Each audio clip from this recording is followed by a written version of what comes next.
नमस्कार दोस्तों, मैं राकेश कुमार आप सभी का आपके अपने YouTube चैनल तैयारी जीत की बाई आर के सर में स्वागत करता हूं।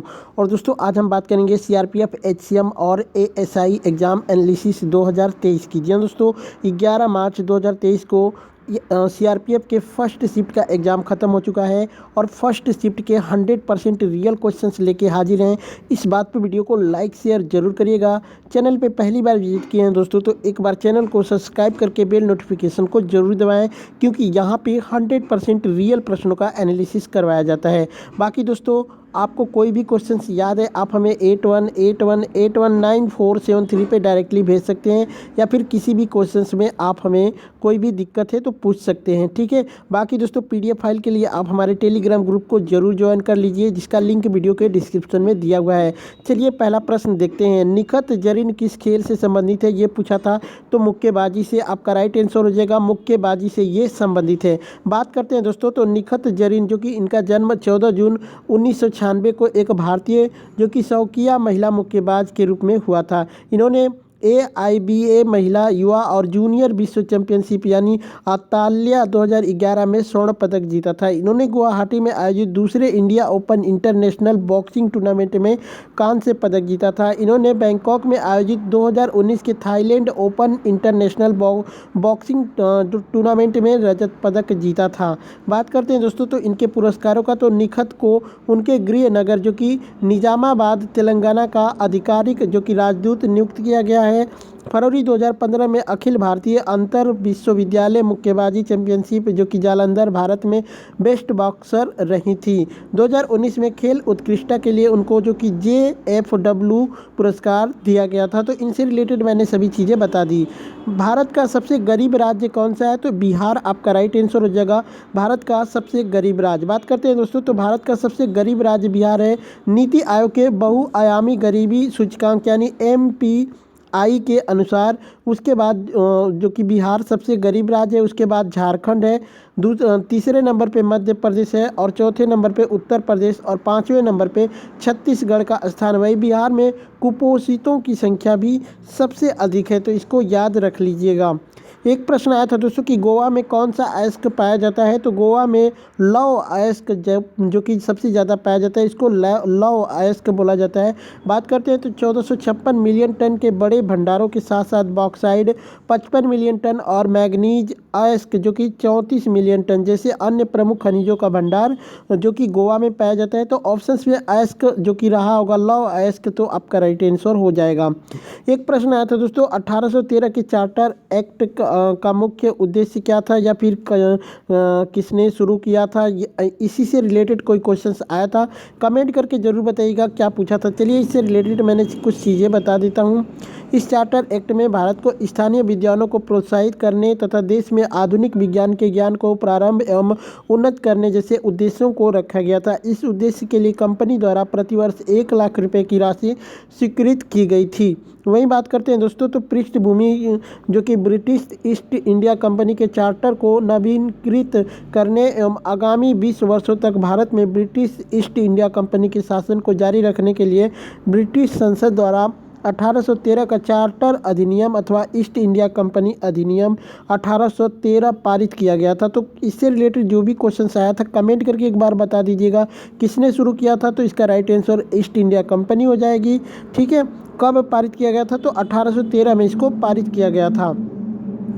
कुचिपुड़ी किस राज्य का लोक नृत्य है, तो दोस्तों कुचिपुड़ी ये एग्जाम्पल दे के पूछा था, उसके अकॉर्डिंग कुचिपुड़ी अगर बात करते हैं तो ये आंध्र प्रदेश की जो कि लोक नृत्य है। कुचिपुड़ी तेलुगु जो कि आंध्र प्रदेश भारत की प्रसिद्ध नृत्य शैली है, यह पूरे दक्षिण भारत में प्रसिद्ध है। इस नृत्य का नाम कृष्णा जिले के जो कि दीबी तालुक में स्थित कुचिपुड़ी गाँव के ऊपर पड़ा है, जहाँ के रहने वाले ब्राह्मण इस पारंपरिक नृत्य का अभ्यास करते थे। एक प्रश्न आया था दोस्तों अकबरनामा से रिलेटेड, जिसको अबुल फजल ने लिखा है, इससे रिलेटेड शायद पूरा जो कि आपको स्टेटमेंट दे रखा था उसके अनुसार ही बताना था।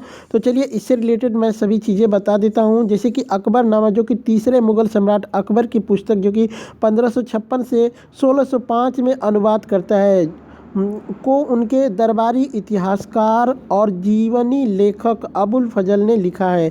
यह मूल रूप से फारसी में लिखा गया था, जो कि मुगलों की दरबारी भाषा थी। पुस्तक में अकबर के शासनकाल के दौरान उनके जीवन और समय का विशद और विस्तृत विवरण शामिल है। ऐसा माना जाता है कि इस किताब को पूरा होने में 7 साल लगे थे। ठीक है, वहीं बात करते हैं दोस्तों, अबुल फजल अकबर दरबार के 9 रत्नों में से एक था। पुस्तक का पहला खंड अकबर के जन्म, तैमूर के परिवार का इतिहास और बाबर और हुमायूं के शासनकाल और दिल्ली के सूरी सुल्तानों से संबंधित था। तो दोस्तों, अगर अकबरनामा का पहला पूछा गया होगा कि उनके बच्चे बता रहे थे कि उनके खानदानों से रिलेटेड पूछा गया था, तो उन पुस्तक का जो कि पहला खंड आपका राइट आंसर हो जाएगा।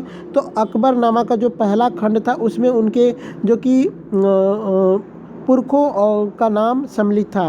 वहीं दूसरे खंड में जो कि 1602 तक अकबर के शासनकाल के जो कि विस्तृत इतिहास का वर्णन किया गया और अकबर के शासनकाल के दौरान घटनाओं को दर्ज किया गया है दूसरे खंड में। ठीक है, वहीं बात करते हैं तो यह इस बात पर भी प्रकाश डालता है कि कैसे बैरम खान और अकबर ने हेमू के खिलाफ पानीपत की दूसरी लड़ाई 1556 में जीती थी। अकबरनामा के तीसरे खंड में साम्राज्य की प्रशासनिक व्यवस्था का वर्णन है। यह अकबर के घराने, सेना, राजस्व और मुगल साम्राज्य के भूगोल से संबंधित है। यह हमें उस समय भारत में रहने वाले लोगों की परंपराओं और संस्कृति के बारे में भी जानकारी प्रदान करता है। वहीं बात करते हैं दोस्तों अबुल फजल के बारे में, तो अबुल फजल मुगल बादशाह अकबर का भव्य दरबारी था। वह अकबरनामा, अकबर के शासनकाल का आधिकारिक इतिहास के लेखक थे। अकबरनामा के अलावा अबुल फजल ने बाइबल का फारसी अनुवाद भी किया था। वह अकबर के शाही दरबार के 9 रत्नों में से एक और अकबर के कवि पुरस्कार विजेता फैजी के भाई थे। वहीं बात करते हैं अकबर के 9 रत्न की, तो अकबर के शाही दरबार के 9 रत्न या फिर 9 रत्न निम्नलिखित थे।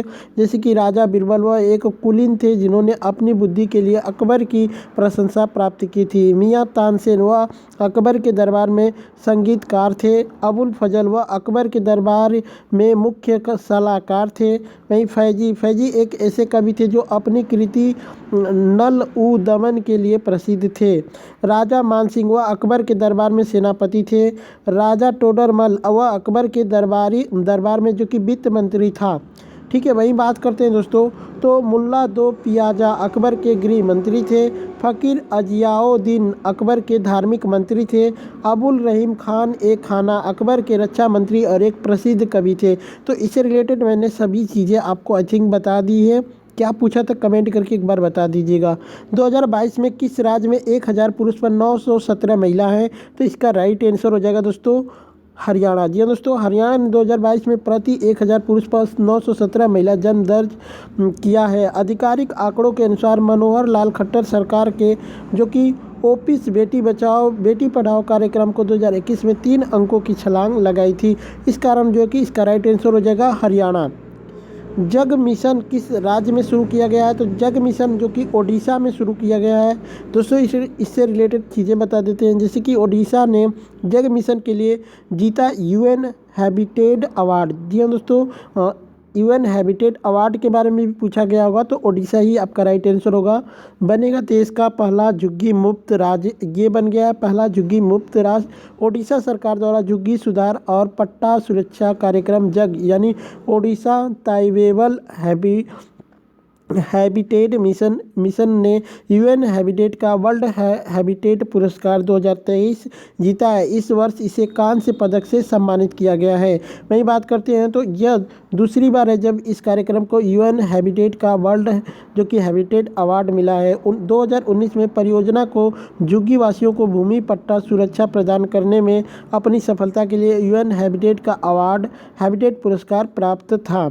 वहीं बात करते हैं दोस्तों, तो यह पुरस्कार यूनाइटेड नेशन यानी यूएन हैबिटेट के साथ साझेदारी में यूनाइटेड किंगडम स्थित जो कि संगठन वर्ल्ड हैबिटेट द्वारा हर साल दुनिया भर से अभिनव, उत्कृष्ट और क्रांतिकारी विचारों, परियोजनाओं और कार्यक्रमों को पहचान के लिए दिया जाता है। वहीं बात करते हैं दोस्तों, तो ओडिशा सरकार की जग मिशन योजना जो कि ओडिशा सरकार ने मई 2008 में स्लम निवासियों के लिए ओडिशा भूमि अधिकार अधिनियम 2017 के आधार पर जग मिशन शुरू किया था। यह दुनिया की सबसे बड़ी झुग्गी वासियों को भूमि पट्टा सुरक्षा प्रदान करना और उसे उन्नत करने वाला पहल था।